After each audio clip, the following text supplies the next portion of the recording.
تصدر طلاق الفنانة ياسمين عبد العزيز ترند البحث على موقع جوجل في مصر خلال الساعات القليلة الماضية، فمنذ أن تم إعلان الطلاق الرسمي مساء أمس الثلاثاء، حصد طلاق ياسمين عبد العزيز أكثر من 100 ألف عملية بحث في مصر، وكان إعلان الطلاق صدمة لكل معجبي الفنانة ومتابعيها، حيث أعلنت ياسمين طلاقها هي وزوجها الفنان المصري أحمد العوضي رغم احتفال الأخير بعيد ميلادها قبل ساعات قليلة وتوجيه رسالة رومانسية لها.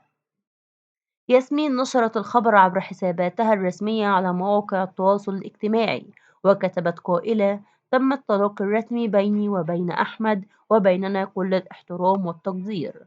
ورغم إعلانها الصادم، إلا أنها احتفظت بصورها مع العوضي ولم تقم بحذفها، فيما انهالت عليها آلاف التعليقات المستغربة.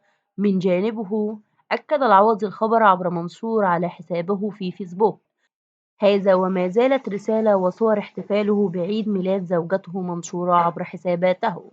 يذكر أنه قد تردد على مدار السنوات القليلة الماضية عدة إشاعات عن انفصال الثنائي، إلا أنهما كانا ينفيان الخبر تماما.